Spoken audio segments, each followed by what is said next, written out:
오늘은 엘리압의 분노라는 제목으로 함께 하나님의 말씀을 나누도록 하겠습니다. 여러분 사무엘상 열심히 공부하고 계시죠? 네, 매일매일 여러분들 하나님의 말씀 속에서 깊은 은혜를 받기를 바랍니다.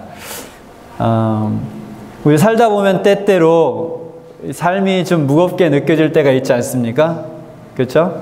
발걸음이 내딛는 것이 어렵게 느껴질 때도 있고, 왜 이렇게 힘들지? 그리고 많은 사람들이 정말 바쁘게 살지만 왜 계속 바쁠까? 그렇죠? 쉼은 없고 왜 계속 바쁠까?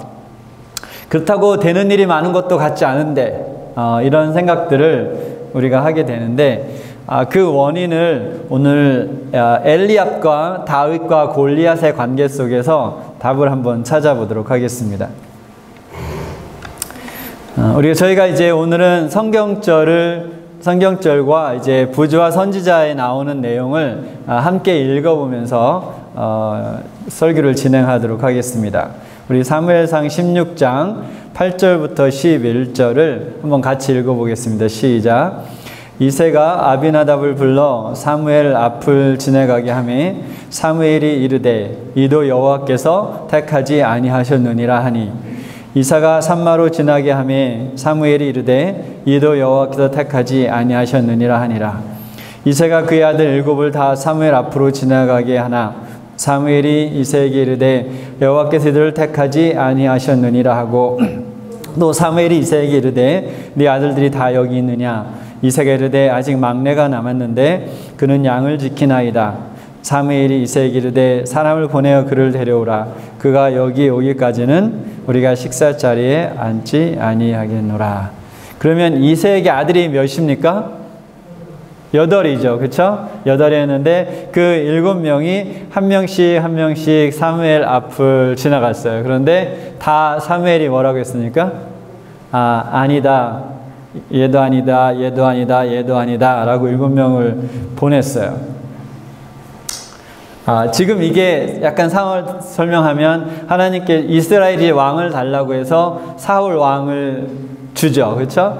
근데 사울 왕이 하나님께 순종하지 않자 이제 하나님께서 두 번째 왕을 다윗을 이제 사무엘을 통해서 인치는 과정을 하게 합니다. 근데 사무엘이 나 그거 하러 가면 죽일 텐데요. 그러니까 그곳에 이제 번제를 드리러 예물을 드리러 갔다 하고 그 지역의 장로들을 초청하고 그 이세 가족을 초청을 하라고 했습니다. 그렇죠?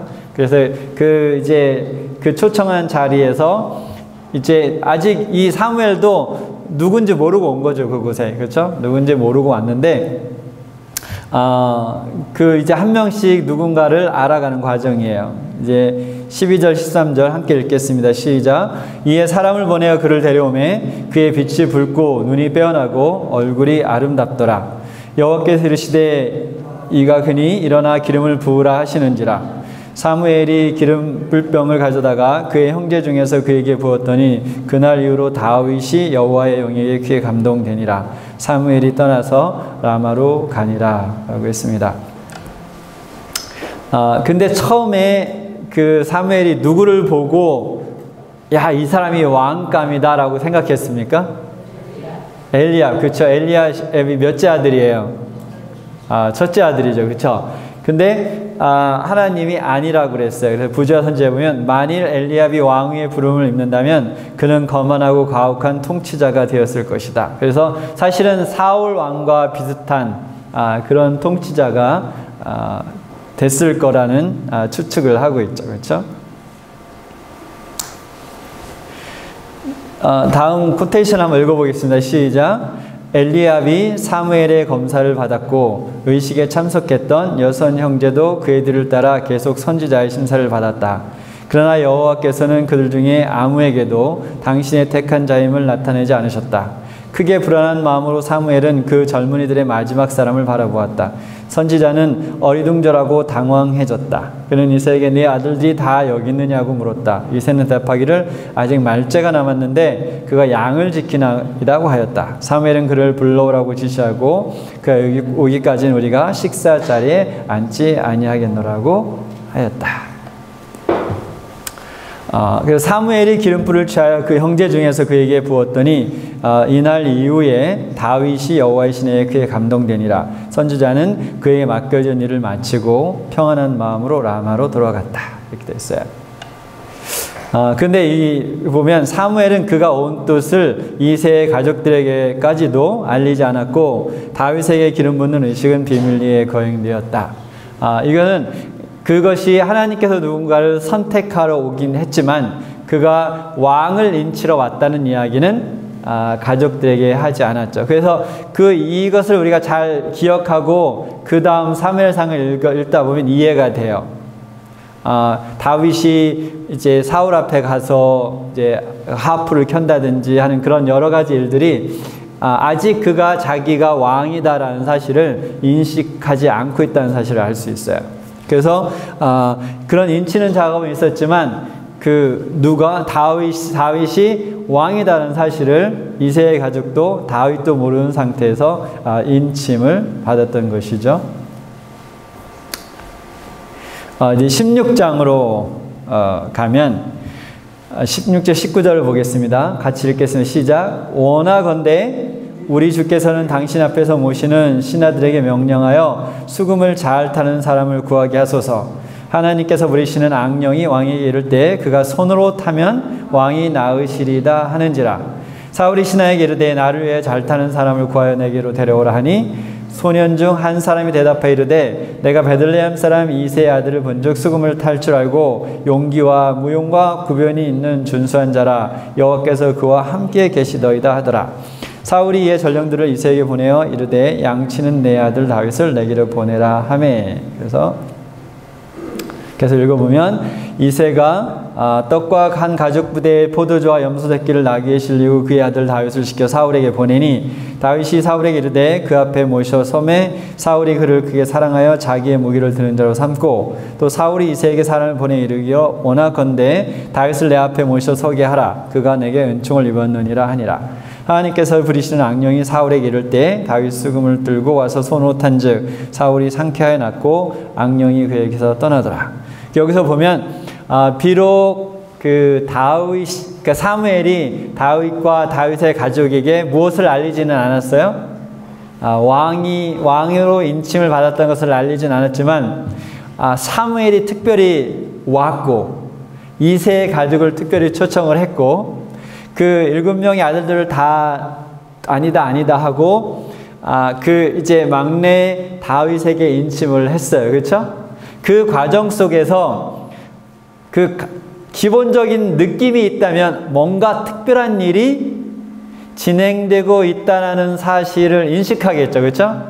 이게 뭔지는 우리가 정확히는 아직 모르지만 뭔가 특별한 일이 진행되고 있다는 사실을 인정했고 그냥 아무 일도 없었으면 모르는데 처음에 오자마자 다윗을 딱 불러서 다윗에게 딱 인치고 갔으면 좀 덜했을 텐데 그 처음에 7명은 뭐를 경험한 거예요? rejection, 그죠? 넌 아니야, 넌 아니야, 넌 아니야, 넌 아니야. 이런 일들이 쭉 있었는데 그 이후에 그리고 사무엘이 갔어요. 다 무슨 일일까? 라고 생각하고 있을 때 사울의 신하에서 다윗을 알게 되고 다윗이 어디로 갑니까? 이제 궁으로 들어가죠. 대통령실로 들어간 거예요. 그럼 이제 머릿속이 복잡해질 거예요. 그렇죠? 형제들이 야 뭔가 이 막내 녀석한테 무슨 일이 있는 걸까? 얘가 뭐 특별한 사람이 되나? 이러한 일들이 머릿속에서 이제 지나가고 있겠죠. 그 다음에 17장으로 가겠습니다. 이제 그런 일들이 이루어진 이후에 이제 블레셋 사람들이 이스라엘을 침공을 합니다. 그래서 이스라엘과 이제 이 대결을 하게 됐는데 그때 이 블레셋의 장수 이름이 뭡니까? 골리앗이, 그렇죠? 골리앗이 이제 그때 옛날 전쟁은 그런 전쟁들이 있었어요. 이쪽 군의 최고의 장수와 이쪽 군의 최고의 장수가 서로 싸워서 지면 전체가 지는 거예요. 근데 블레셋의 이 장군인 골리앗이 나랑 싸울 사람 있으면 나와봐. 내가 치면 우리가 너희 종되고 너희가 치면 나의 종되고 한번 해보자. 나와봐. 근데 누가 나와요? 아무도 나오지 않았어요. 이때 이제 다윗이 이제 사울에게 있다가 집으로 돌아간 사실을 알 수 있겠죠. 그래서 아버지가 형들이 어떻게 보내나 어떻게 지내나 하고 그 아들을 다윗을 보냈어요. 그렇죠? 근데 여러분 한번 상식적으로 생각해 보세요. 여러분이 아버지면 막내 아들을 전쟁터에 보내서 형들이 잘 있나 보고 오라고 아들을 보내겠어요? 안 보내죠. 그렇죠? 근데 우리가 이 사실 이미 다윗이 누구를 알고 있어요? 사울 왕을 대면을 했죠. 그렇죠? 그래서 그러한 어떤 관계들이 있었기 때문에 형들을 만나러 보냈다라고 생각이 듭니다. 그때 이제 그곳에 다윗이 가서 곁에 있는 사람들에게 말해 이르되 이 블레셋 사람을 죽여. 이 누굽니까? 블레셋 사람이 누구예요? 골리앗이죠. 그렇죠? 골리앗을 죽여 이스라엘의 치욕을 제거하는 사람에게는 어떠한 대우를 하겠느냐? 이 할례 받지 않은 블레셋 사람이 누구이기에 살아계시는 하나님의 군대를 모욕하겠느냐? 사실 부자 선지자를 쭉 읽어보면 하나님께서 이미 다윗의 마음속에 이 골리앗과 싸우는 그 마음을 주셨어요. 그래서 이 이스라엘을 구원하기 위한 그 마음을 이미 그쪽에 다윗이 갈 때 다윗의 마음속에 주신 것을 볼 수 있습니다. 백성이 전과 같이 말해 이르되 그를 죽이는 사람에게는 이러이러하게 하시리라 하니라 라고 했어요. 그때 그 이야기를 누가 들었습니까? 예, 엘리압이 들었어요. 이제 큰형 엘리압이 다윗이 사람들에게 하는 말을 들은지라 그가 다윗에게 노를 바라여 이르되 내가 어찌하여 이리로 내려왔느냐? 들에 있는 양들을 누구에게 맡겼느냐? 나는 내 교만과 내 마음의 완악함을 아노니 내가 전쟁을 구경하러 왔도다. 전쟁이 재밌긴 재미있겠죠. 그렇죠? 내가 안전하다면. 근데 큰형 엘리압이 엄청나게 화가 났어요. 여러분이 엘리압이라도 화가 났겠습니까? 잘 모르겠죠. 그렇죠?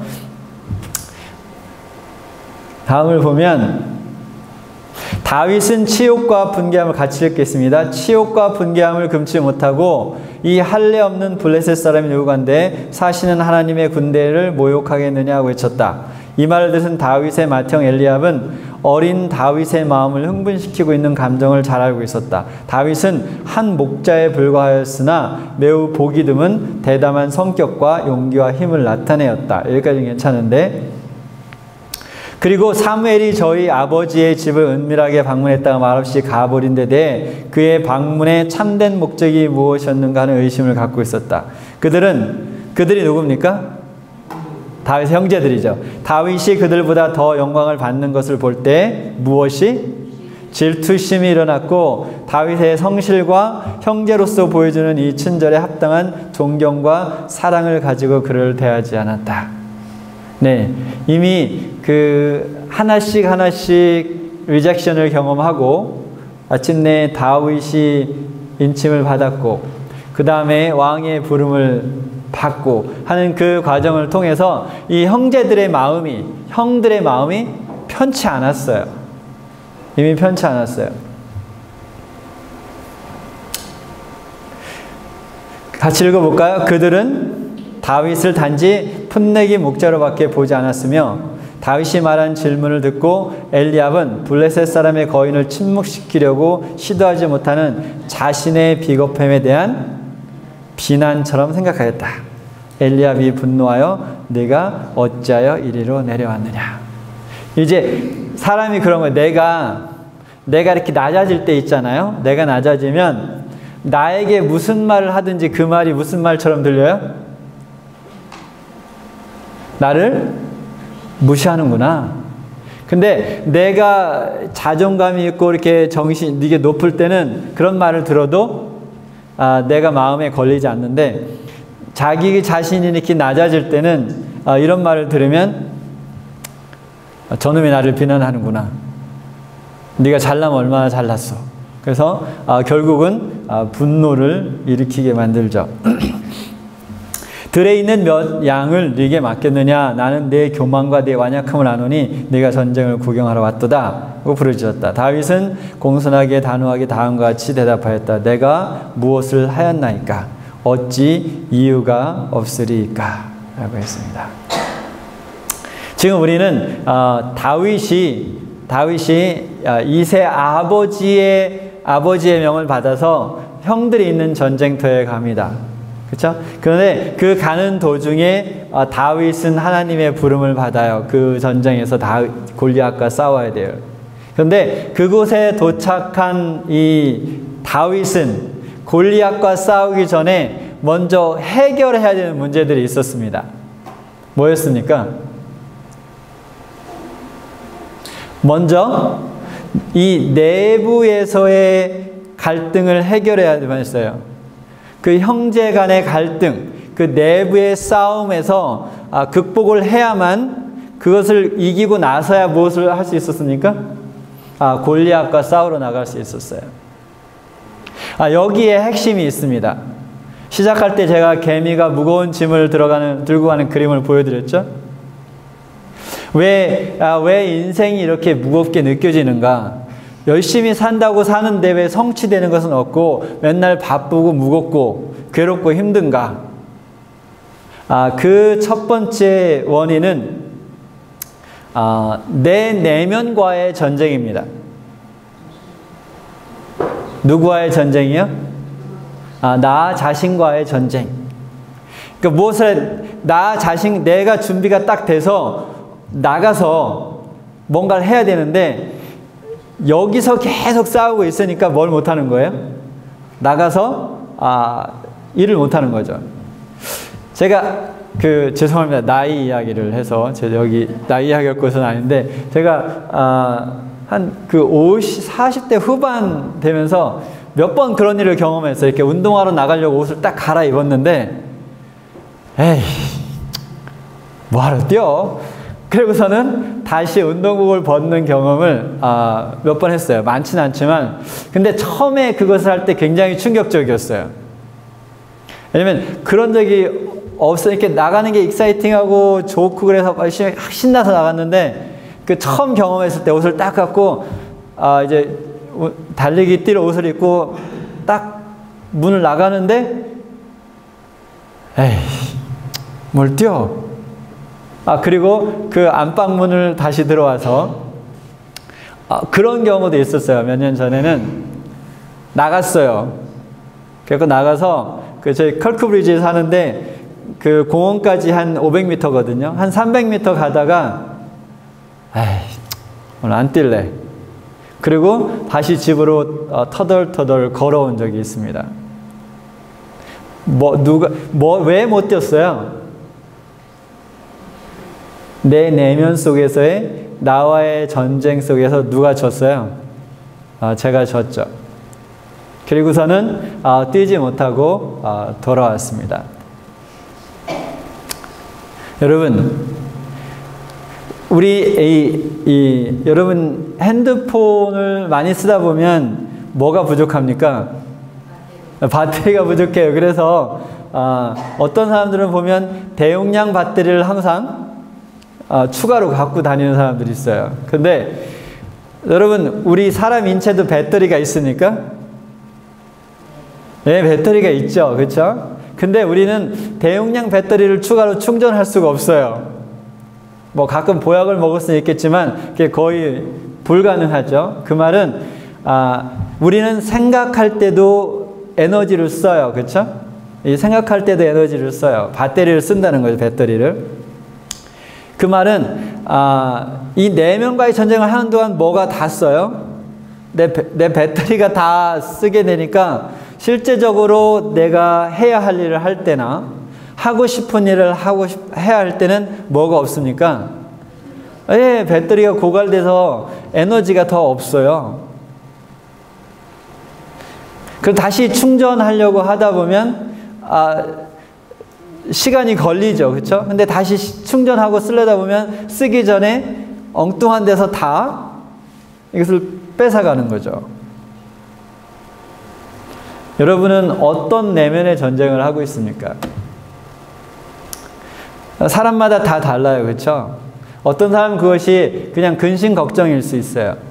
우리가 하는 90%의 걱정은 실제적으로 일어나지 않는다고 하죠. 네, 우리는 실제적으로 일어나지 않은 90%의 일을 걱정하면서 우리 에너지의 아마 50% 이상은 쓸 거예요. 그런 단순한 근심 걱정일 수도 있고, 어떤 사람에 대한 분노일 수도 있고, 또 시기 질투일 수도 있고, 자신에 대한 어떤 자신을 인정하지 못하는, 또 자신을 받아들이지 못하는, 또 자신을 리스펙트하지 못하는 그런 생각들, 결국은 이러한 것들이 나와의 전쟁을 하게 되는 거죠. 근데 내가 그 전쟁에서 이기든 지든 전쟁을 하고 나면 뭐가 생깁니까? 전쟁 후유증이 있죠. 그렇죠? 한국이 내전을 하고 나서 3년 동안의 내전을 하고 나서 세계에서 가장 가난한 나라 중에 한 나라가 됐어요. 그렇죠? 아무것도 남지 않았어요. 지금 우크라이나하고 러시아가 전쟁을 하고 있는데 예를 들어서 내일 전쟁이 끝났어요. 근데 만약에 우크라이나가 승리했어요. 그러면 다 된 겁니까? 아니죠. 그 전쟁을 통해서 수많은 것들이 무너졌고, 수많은 사람들이 죽었고, 수많은 사람들의 마음속에 상처를 남겼습니다. 그렇죠? 그 후유증들이 있어요. 마찬가지로 내가 내면의 전쟁을 하고 전쟁을 이기더라도 전쟁 후유증이 있죠. 역시 그 전쟁을 하는데 나의 모든 자원과 에너지를 썼기 때문에 실질적으로 내가 무엇인가 내가 해야 할 일을 할 때는 내 속에 에너지가 없는 겁니다. 그것이 첫 번째고, 두 번째는 커뮤니티적이에요. 내가 속한 공동체에 있는 적. 그것은 우리 교회라면 그것이 서로 교인일 수도 있고, 가족이라면 가족의 구성원일 수도 있고, 어떤 여러분이 어떤 조직에 속해 있다면 그 조직의 어떤 A라는 사람일 수도 있겠죠. 그런데 내가 실질적으로 내 일을 하기 전에 그 사람과의 싸움과 전쟁을 통해서 나의 에너지가 다 소비되고 낭비된다는 거죠. 그래서 이 싸움과 다툼이 있는 교회는 할 일이 없어요. 그리고 일을 할 수가 없어요. 왜 그렇습니까? 내부에서 이미 나가서 골리앗과 싸우기 전에 엘리압과 싸워야 되기 때문에 거기서 모든 에너지가 다 소진이 되어버리죠. 실질적으로 나가서 진정한 싸움을 해야 할 때는 싸움을 이길 수가 없습니다. 여러분의 삶 속에서 성취하고 싶은 것이 있는데 성취가 안 되고, 해야 할 일은 수도 없이 많은데 그걸 열심히 하는데 끝도 없이 여전히 바쁘다면 여러분의 내면을 바라보시기 바랍니다. 여러분 어떤 전쟁을 하고 있는지 그 전쟁을 먼저 끝내는 것이 중요하겠죠. 두 번째는 여러분이 속한 공동체를 보시기 바랍니다. 공동체에 어떤 엘리압이 있는지, 그리고 그 문제를 해결하지 않는다면 결국은 나는 실질적으로 내 삶을 살아갈 에너지를 충분히 가질 수 없게 된다는 것이죠. 교회도 역시 하나님께서 주신 교회의 역할을 할 수가 없습니다. 각 교인들이 자기와의 어떤 내전을 하고 있고, 교인들 간의 내전을 하고 있다면 밖에 나가서 하나님을 믿지 않는 사람들에게 무슨 말을 하겠습니까? 그죠? 교회를 나오라고 하면 뭐라고 하겠어요? 그렇죠? 네, 그것이 두 번째 원인, 그 두 가지를 먼저 극복을 해야 하고, 극복을 하고 난다면 이제는 무엇을 우리가 알고 있었습니까? 골리앗과 어떻게 싸워야 할지를 아는 것이 중요하겠죠. 한번 같이 읽어보겠습니다. 시작. 다윗이 블레셋 사람에게 이르되 너는 칼과 창과 단창으로 내게 나아오거니와 나는 만군의 여호와의 이름 곧 내게 모욕하는 이스라엘 군대의 하나님의 이름으로 내게 나아가노라. 일단 거기서 멈추겠습니다. 지금 그 블레셋이 갖고 있는 그 무기와 이 다윗이 갖고 있는 무기가 다르네요. 그렇죠? 이 블레셋 사람이 갖고 있는, 골리앗이 갖고 있는 무기는 칼과 창과 단창을 갖고 있는데, 이 다윗은 무엇만 갖고 있어요? 하나님의 이름만 갖고 있습니다. 46절 시작. 오늘 여호와께서 너를 내 손에 넘기시리니 내가 너를 쳐서 내 목을 베고 블레셋 군대의 시체를 오는 공중의 새와 땅의 들짐승에게 주어 온 땅을 이스라엘의 하나님이 계신 줄 알게 하겠고 또 여호와의 구원하심이 칼과 창에 있지 아니함을 이 무리에게 알게 하리라. 전쟁은 여호와께 속한 것인즉 그가 너희를 우리 손에 넘기시리라 했습니다. 여러분은 골리앗과 무엇을 갖고 싸우십니까? 이제 내면의 전쟁을 끝냈어요. 공동체에 있는 적의 문제를 해결했습니다.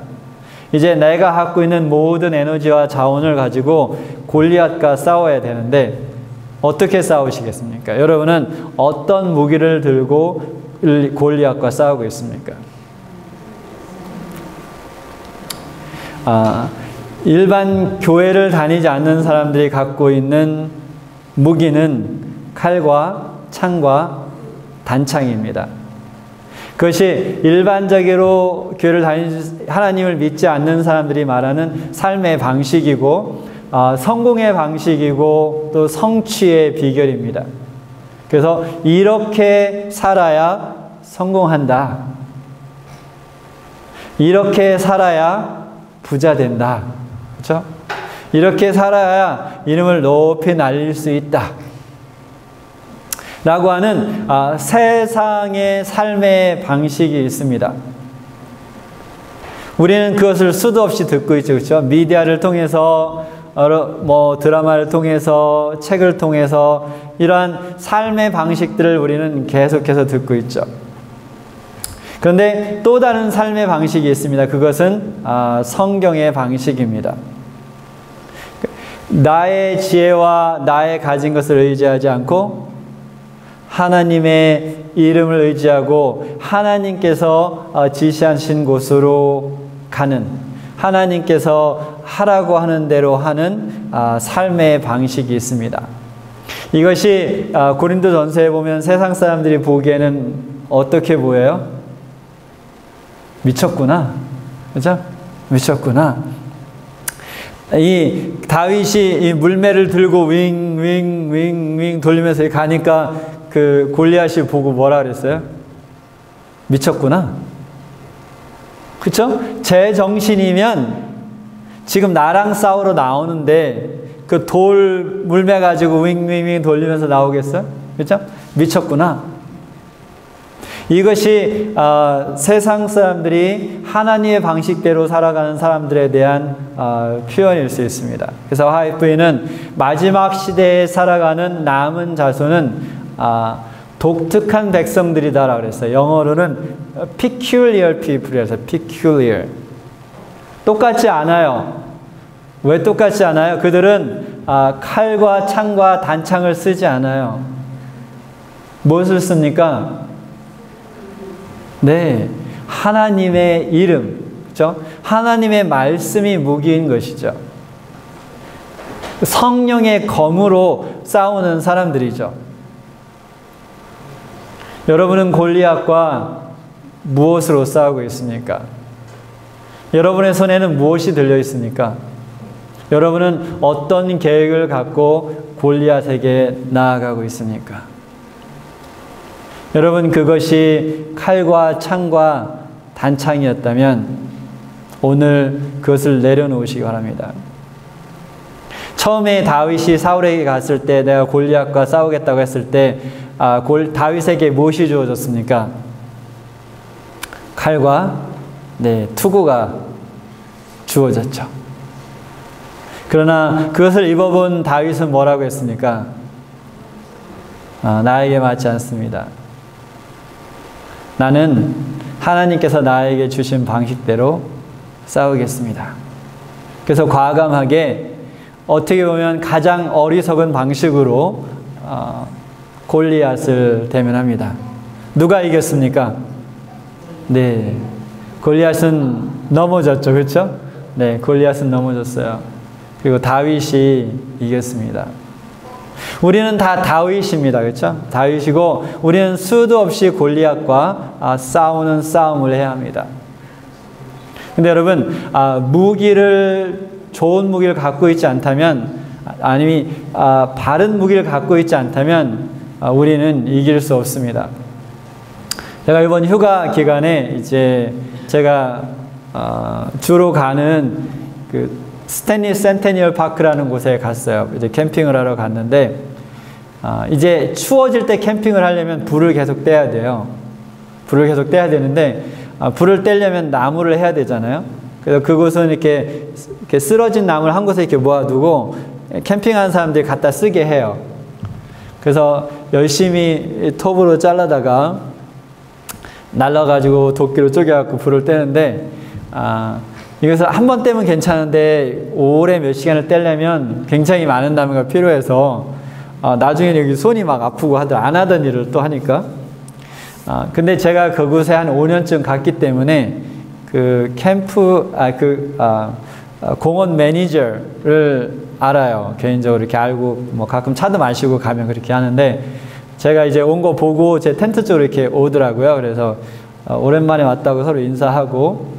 근데 그 공원에 가면 이렇게 나무에 이렇게 페인트 칠을 해놨어요. 둘레. 그게 뭐냐면 얘는 죽었구나. 그래서 나중에 잘라서 버려야 될 건데, 제가 텐트 친 곳에 한 몇 미터 떨어진 곳에 그 페인트 칠을 해놨더라고요. 그래서 제가 반은 농담 반은 진담으로, 너 저거 오늘 자를 생각 없니? 그래서 그거 자르면 제가 멀리 가서 안 갖고 거기서 잘라 쓰면 되잖아요. 그냥 이번 주에는 나무 안 잘라. 그래서 뭐 할 수 없지 뭐. 그런데 그 다음날 그 친구가 출근을 하자마자 그 나무더미가 쌓인 곳으로 가는 거예요. 혹시, 근데 거기서 그 다음에 무슨 소리가 들리냐면 체인소 소리가 10분 정도 들리더니 트랙터에 이 앞에 있죠? 거기다가 잔뜩 싣고 가고 제 그 파이어핏 앞에 다 쏟아주고 갔어요. 근데 제가 그거를 계속 자르고 왔으면 아마 지금 여기 손에 이렇게 파스를 묻혀야 되지 않을까. 근데 그 나무를 자르는데 지금까지 제가 안 도구 중에는 체인소가 제일 좋은 것 같아요. 아무리 제가 갖고 있는 톱이 잘 잘리는 톱인 좋은 톱인데도 어떤 다른 톱보다 2배 더 잘 잘리는 것 같아요. 그런데 그걸로 하루 종일 해도 못할 분량을 10분 만에 왱 하더니 제 앞에 탁 쏟아붓더라고요. 뭡니까? 여러분, 우리가 골리앗과 싸울 때 어쩌면 내가 갖고 있는 톱으로, 어쩌면 내가 갖고 있는 그 집에서 당근 자르는 칼로 그걸 자르겠다고 이러고 싸우고 있을지 몰라요, 여러분. 언제 자르겠어요? 제가 요만한 한도로 이렇게 나무를 잘라본 적이 있어요. 요런 거 정도 자르려면 한 30분 걸리더라고요. 계속 잘라도, 여러분 그렇게 느껴보신 적 없으세요?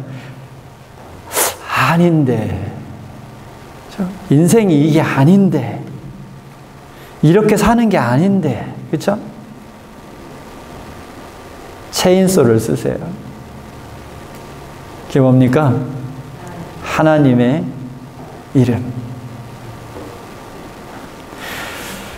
여러분 삶 속에 어떤 내면의 전쟁이 있든, 여러분이 속한 공동체 속에서 어떤 내전이 있든, 예수 그리스도의 이름으로 그 모든 전쟁이 종식되기를 간절히 기도합니다.